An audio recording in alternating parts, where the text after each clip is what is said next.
بالخير وبك نستعين اللهم صل على سيدنا ومولانا محمد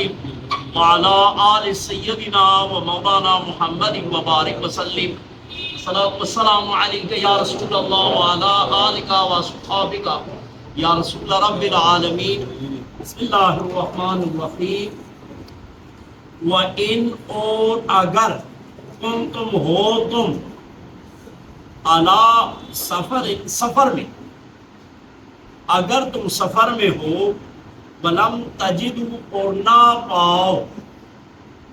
کاتباً لکھنے والا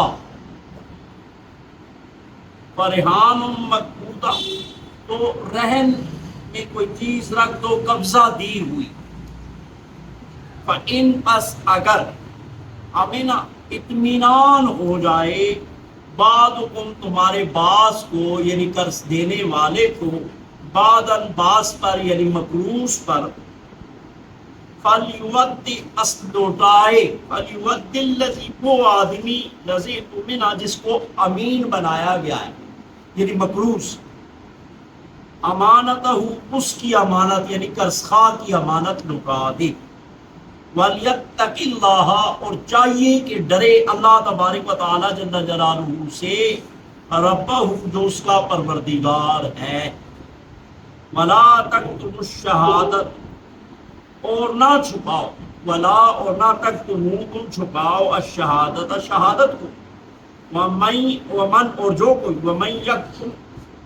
یکتمھا جو کوئی چھپائے گا ہاں اس کو یعنی شہادت کو گواہی کو فإنہ پس بے شک کو اس کا آثم قلبہ گناہگار ہو جائے گا دل اس کا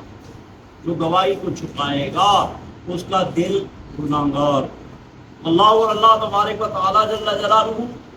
بما تعملون جو تم عمل کرتے ہو علیم خوب جاننے والا ہے یہ اللہ ہی کا ہے ما فی السماوات جو کچھ آسمانوں میں ہے وما فی الارض اور جو کچھ زمینوں میں ہے وَإِنْ اور تم ظاہر کرو ما فی انفسکم جو تمہارے دلوں میں او یا تخفوہ چھپاؤ اس کو یحاسب حساب فرمائے گا اللہ تعالیٰ کم تمہارے ساتھ بھی اللہ اس کا اللہ تعالیٰ یحاسب حساب کرے گا کم تمہارے ساتھ بھی اس کا یعنی ظاہر کرو یا چھپاؤ اللہ تعالیٰ فیغفر پس معاف فرما دیتا ہے لمن یشاء جسے چاہتا ہے ویعذب اور عذاب دیتا ہے من یشاء جسے چاہتا ہے واللہ اور اللہ تبارک و تعالی جل جلالہ اللہ اوپر کل تمام شے ان چیزوں کے قدیر قدرت رکھتا ہے۔ اچھا آج ایک اسی سبق کے ساتھ تعلق ہے کہ قرضہ یہاں سفر کا، چونکہ عموماً سفر میں گواہ نہیں ملتے یا لکھنے والے نہیں ملتے تو سفر کی بات ہو گئی، لیکن سفر کے علاوہ بھی یہاں بھی لکھنے والے ہوں بھی، گواہ بھی ہیں، لکھنے والا بھی ہے، لیکن جو قرض دینے والا ہے وہ مطمئن نہیں ہے، اس کو ڈر ہے کہ آدمی میرا قرضہ واپس نہیں کرے، تو یہاں بھی وہ کوئی چیز گروی رکھ سکتا ہے۔ ریحان مقبوضہ گروی چیز رکھنا، مقبوضہ قبضہ دی ہوئی، یعنی صرف زبان سے نہ کہے کہ یہ میری چیز کو لے لینا ہے، وہ قبضہ بھی کر لیں، اس کے حوالے کر دیں، گروی رکھ دینا کوئی چیز۔ لیکن گروی رکھ کے اب ایسی چیز ہے اس سے کہ جس کے پاس امانت رکھی ہے نا، گروی سے وہ فائدہ نہیں اٹھا سکتا۔ ہمارے ہاں تو لوگ زمینیں گروی کر دیتے تھے، گھر گروی کر دیتے ہیں شہروں میں بھی، اور اس سے سال کھاتے ہیں 10 سال بعد 20 سال بعد پورے پیسے واپس کرو تو دیں گے، بلکہ بعض لوگوں نے تو قبضہ ہی کر لیے گروی زمین۔ بہرحال جو اس طرح کرتے ہیں وہ خالصتاً سود کھاتے ہیں، سود خور ہے کہ گروی چیز لے لی اور اس کی آمدنی کھا رہے ہیں۔ تیرے پاس تو امانت ہے، اس نے قرضہ لیا ہے، چیز تیرے پاس امانت ہے اور تو اس کی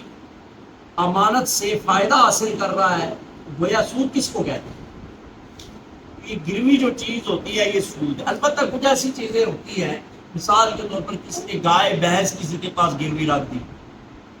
وہ اس کو دودھ وغیرہ کھا سکتا ہے۔ کیوں کھا سکتا ہے؟ اس لیے تو اس بھینس کو بھی روز چارہ ڈالنا پڑے گا نا، چارے کے بدلے میں کھا سکتا ہے، قرضے کے بدلے میں نہیں۔ بھینس کی خدمت کرے گا تو بدلے میں اگر دودھ کھا لے۔ اور جنہوں نے قبضہ کر لیا وہ تو حرام، سود کے ساتھ ساتھ حرام خور ہے، پرائی زمین قبضہ کی، سمجھ آ گئی بات کی۔ اب آگے اللہ جل جلالہ فرماتا ہے کہ اگر قرض دینے والے کو اطمینان ہے، چاہے سفر میں ہو چاہے حضر میں ہو، اطمینان ہے کہ مجھے دے دے گا، تو چاہیے پھر مقروض کو بھی، اگر اس کو اطمینان ہے اور وہ تمہیں دل سے دے رہا ہے، خوشی سے دے رہا ہے کہ لو اپنا کام چلاؤ، تمہاری ضرورت ہے پوری کر لو، تو مقروض کو بھی چاہیے کہ اس کی امانت کو صحیح طریقے سے صحیح ٹائم پہ لوٹائے۔ اللہ رب العالمین نے ڈرو اللہ تعالیٰ سے، ربہ، جو رب ہے پروردگار وہ ہے، قرضے مرضے اور لوگوں کے پیسوں سے پالنا نہیں ہے، ربہ وہ پالنے والا ہے جس کے پیسے ہیں۔ دیکھو پہلے بھی میں نے شروع میں اس مضمون کی شروع میں عرض کیا تھا کہ جو بھی قرضہ لینا اور اسی وقت نیت کر لے، یا اللہ تو کرم فرما، جیسے ہی پیسے آئیں گے میں دوں گا، ارادہ کر لے، اللہ رب العالمین اسباب پیدا کر دے۔ اور جو لوگ پہلے دن ہی دل میں چور ہوتے ہیں نا، کس نے دینے تھے کس لینے، پھر اللہ اس کو توفیق بھی دے، یہ یاد اللہ جلالہ فرماتا ہے گواہیوں کو نہ چھپاؤ، اور جو چھپائے گا اس کا دل گناہگار ہو،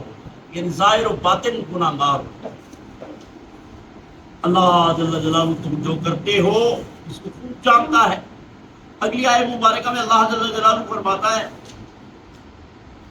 ہر چیز جو کچھ بھی آسمانوں میں ہے، جو کچھ بھی زمینوں میں ہے، اللہ کی ہے، للہ، اللہ ہی کے لیے، ما فی السماوات و ما فی الارض، جو کچھ آسمانوں میں ہے، جو کچھ زمینوں میں ہے، ہر چیز کا مالک حقیقی، خالق حقیقی اللہ ہے۔ تم اگر دے رہے ہو تھوڑے بہت پیسے کسی کو، صدقہ خیرات پیچھے بات ہوئی، زکوٰۃ کی بات ہوئی، یہاں قرضے کی بات ہوئی، تو تم جو غرور تکبر میں نہ ہو،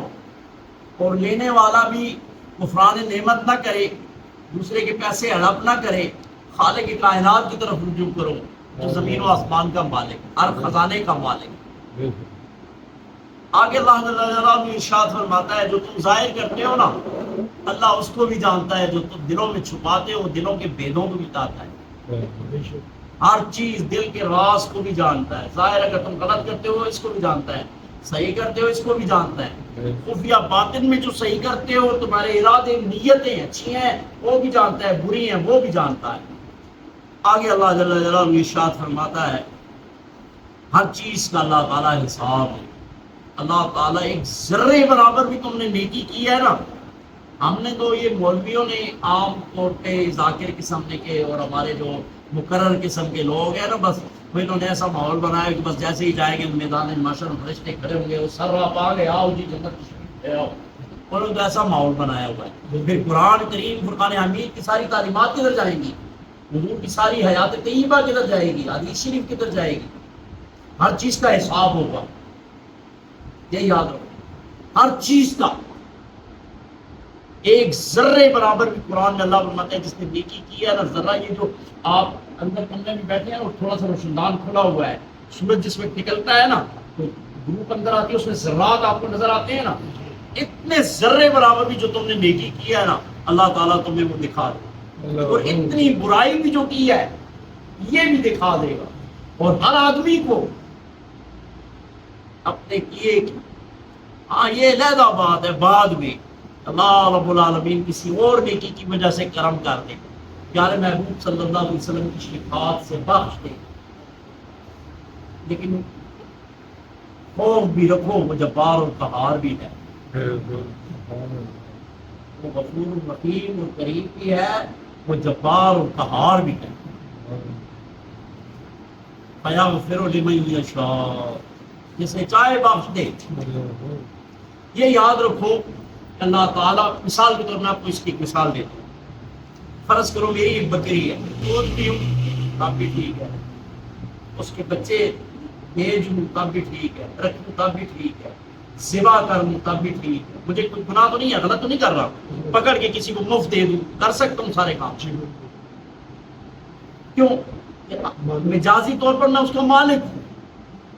تو کائنات کے ذرے ذرے کا مالک حقیقی اللہ ہے، اللہ سب کو جہنم میں ڈال دے تب بھی یہ ظلم نہیں ہے،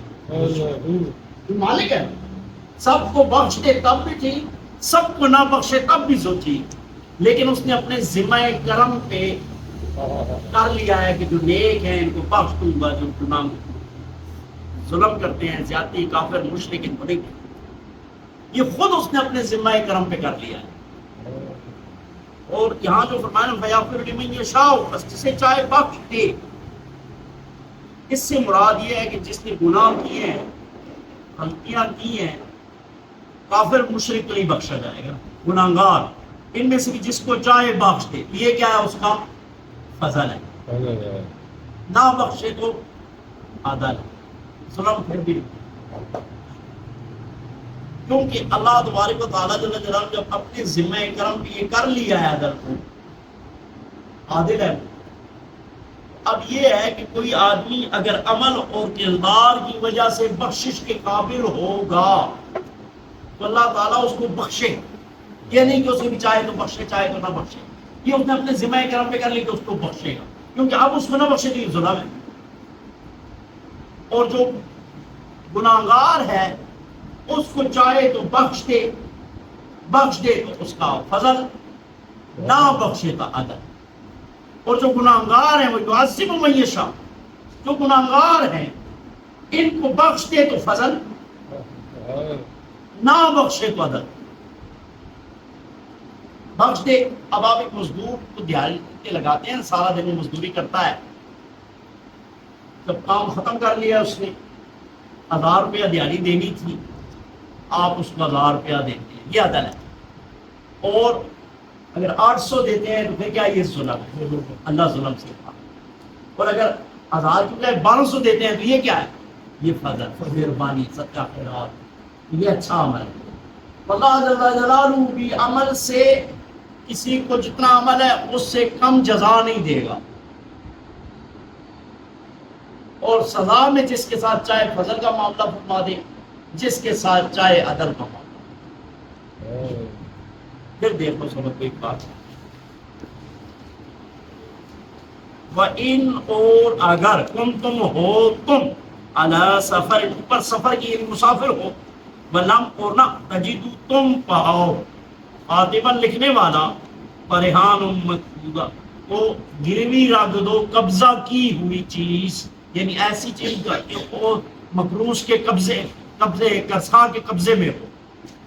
مقروض اس کو دے دے۔ فَإِنْ آمِنَ، بس اگر اطمینان ہو جائے بعضکم، تمہارے بعض کو، یعنی قرض دینے والے کو، بعضاً بعض پر، یعنی مقروض پر، فَلْيُوَدِّ، تو چاہیے کہ لوٹا دے وہ لذی اؤمنہ، جس کو امین بنایا گیا ہے، امانتہ، اس کی امانت، یعنی قرض خواہ کی، وَلْيَتَّقِ اللَّهَ، بس چاہیے کہ اللہ تبارک و تعالیٰ جل جلالہ سے ڈرے، ربہ، جو سب کا پروردگار ہے، وَلَا تَكْتُمُوا الشَّهَادَةَ، اور نہ چھپاؤ گواہی کو، وَمَن یکتمھا، اور جو کوئی اس گواہی کو چھپائے گا، فَإِنَّهُ آثِمٌ قَلْبُهُ، بے شک اس کا دل جو ہے وہ گناہگار۔ اللہ، اور اللہ تبارک و تعالیٰ جل جلالہ بما تعملون، جو تم عمل کرتے ہو، علیم، خوب جاننے والا۔ للہ، اللہ ہی کا ہے، ما فی السماوات، جو کچھ آسمانوں میں ہے، وما فی الارض، اور جو کچھ زمینوں میں ہے، وَإِنْ، اور اگر تم ظاہر کرو، ما، جو کچھ بھی انفسکم، تمہارے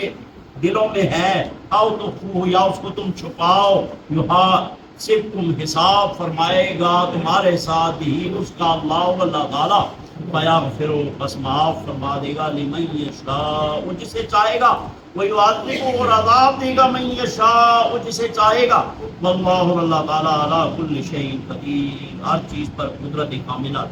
مولانا محمد وعلی آل سیدنا محمد، یا اللہ غلطی خدائی لرزش کو آپ قرآن کریم پڑھنے سمجھنے عمل نہیں توفیق عطا فرما، یا اللہ سارے بزرگاں کی مغفرت فرما، یا اللہ سارے عاجزاں کی گناہ معاف فرما، یا اللہ سوائے اپنی ذات کی کسی نہ محتاج نہ، یا اللہ وطن عزیز پاکستان میں عزت کے نال نوازا ہے، یا اللہ اور اس کی عزت جزا